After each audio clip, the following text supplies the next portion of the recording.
Hi everyone. You're probably wondering where I've been for the past 11 months. I know I uploaded like one small video, but that was 3 months ago and it wasn't very commentary related. So I decided that it's time to do a small commentary or a top 10 list about a game that I both despise and love. So let's get started.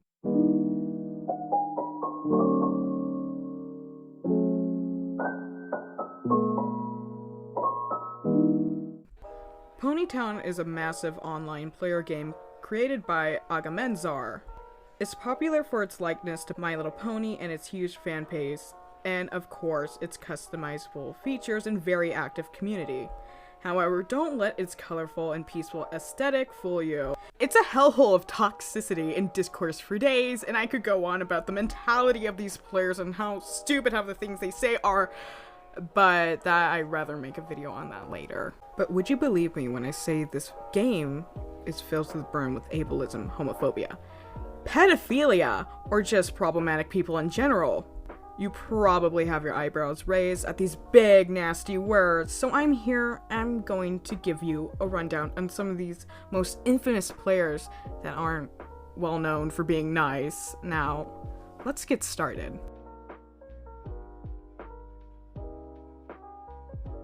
Dolly was popular for hosting lab roleplays as well as having her own server in Discord with an equally as active community. Everything was going well before she was exposed for dating and interacting with predators. She soon deleted her whole server, leaving everyone confused on what happened. Not only this, she was also alleged to be a predator herself, sending nudes and other not safe for work things to a minor.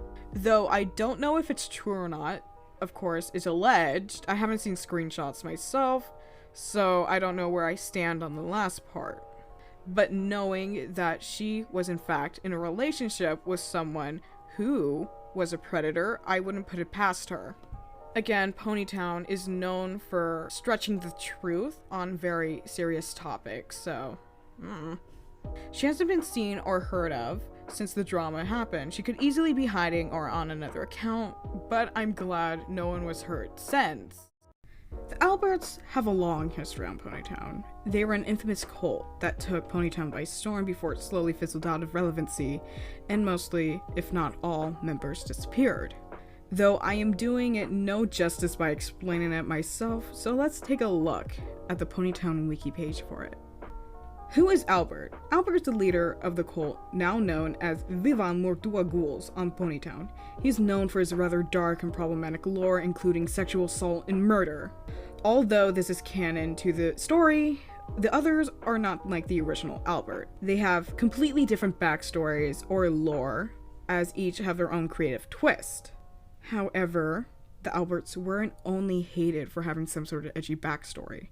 Most of their members were racist, and some were abusers themselves. There was allegedly no shortage of grooming and abuse that went on within their group.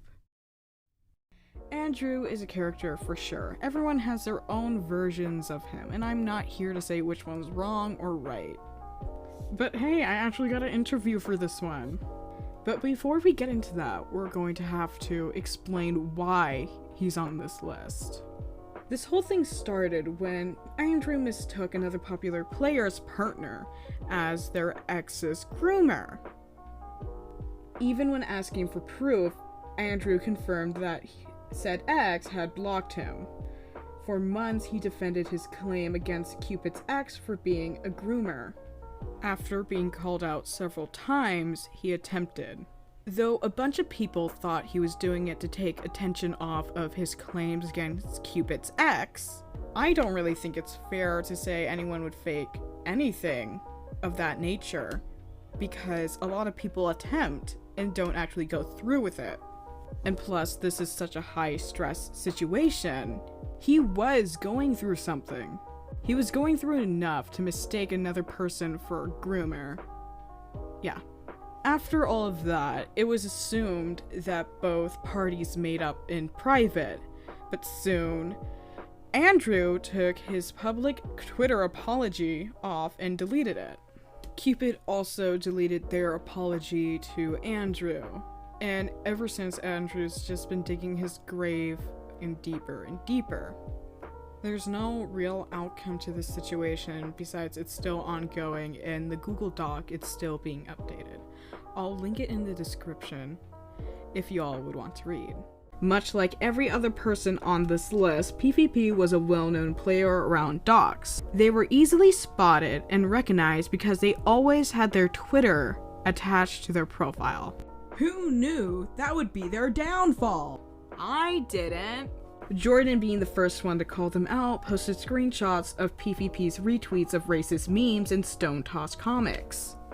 Stone Toss is an anti-SJW comic artist. Basically, he draws comics bashing the LGBTQ community or anything with the left-wing agenda. That's just a sugar-coated way of saying he's a bitch. Once they were called out, they continued to defend themselves before they were harassed into hiding. Honestly, I wouldn't come back at all, but that's just me. John Bastard is known at docs for causing issues and instigating drama, as well as his old alias back in 2021, Miku Anon. Most people at docs strongly dislike him for his hyper-aggressive behavior and only having being rude as a personality trait. He's basically just alive for shock value and giving double standards for people who don't deserve it at all. The most recent situation involving him was when he was banned from a server and had a meltdown for not being able to say the R word. Also telling people to slit their wrists and overall making people uncomfortable.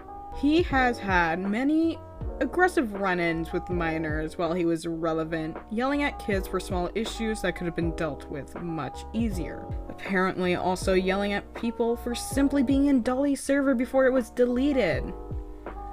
But what can you do? They don't care.